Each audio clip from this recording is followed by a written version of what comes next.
Good day po sa inyong lahat. Welcome na naman sa another episode ng ating vlog na kung saan ang topic po natin for today ay pagsagot sa katanungan ng isa na naman sa mga subscriber natin. Ang katanungan po niya ay tungkol po sa kung ano daw ba yung gamot para sa bulutong. Yung tinatawag pong bulutong or yung fowl pox, ito po ay isang klase ng sakit ng manok na tumatama sa kanila, ay nagkakaroon po sila nung parang sugat sa mga palong. Nakukuha po nila ito sa kagat ng lamok. Yung part na nakagat, namumula hanggang sa ito ay, alam nyo po yung sugat na gumagaling, yung may itim-itim, Hindi ko maano yung term sa Tagalog, Sa dialect namin dito sa Pangasinan, meron yung gire kung tawagin. Dahil nga po ito ay kanilang nakukuha sa mga lamok. Yung lamok nga, di ba, carrier yan eh. Sisip-sip kasi yan ng dugo, and then pag galing siya sa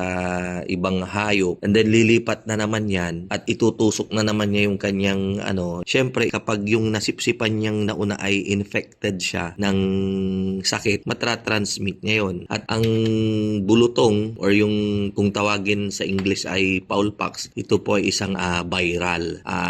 Wala po siyang gamot. Ang maaari lang nating gawin kapag tinamaan ay kapag viral, i-double dose natin yung kanilang vitamins para lumakas yung kanilang katawan, yung kanilang immune system, And then pwede naman natin siyang i-prevent.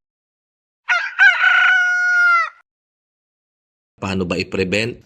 Yung sisiw dito pa lang sa farm natin, sa growing house, ay binabakunahan na po natin sila. Pagdating po ng 5 weeks, yung mga sisiw natin na alaga dito ay ini-injikan na po sila ng vaccine na anti-fowl pox. Yan. So paano ba namin yan ina-administer? Sa pamamagitan po ng yung parang 2 karayom po yan. Sasawsaw po namin siya dun sa bakuna, and then pagkasawsaw, itutusok po namin siya dito sa may wing web. Actually, yung sakit na fowl pox, ini-introduce natin dun sa katawan ng manok para sa susunod na dumating yung mga sakit na yan, yung mga viruses na yan, yung mga sundalo sa katawan ng manok, alerto sila, lalabanan na nila kaagad kasi identified na nakalaban pala yung ganon. So, kapag sila ay nabakunahan na ng fowl pox, 99% hindi na po tatamaan.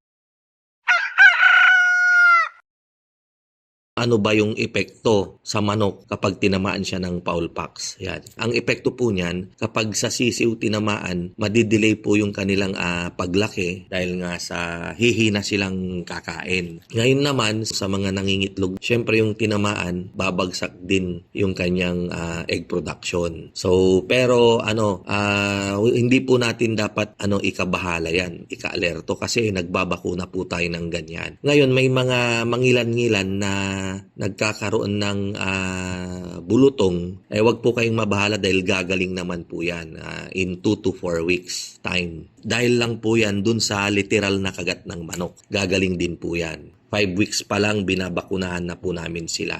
Kasabay po niya yung anti-coryza. Gamot naman po yun para pag sinipon yung mga manok natin, hindi maggrabe. So sana nabigyan ko na naman kayo ng another idea regarding sa topic natin for today, na kung saan ito yung fowl pox or yung bulutong. So, kita-kita po ulit tayo sa mga susunod nating vlog.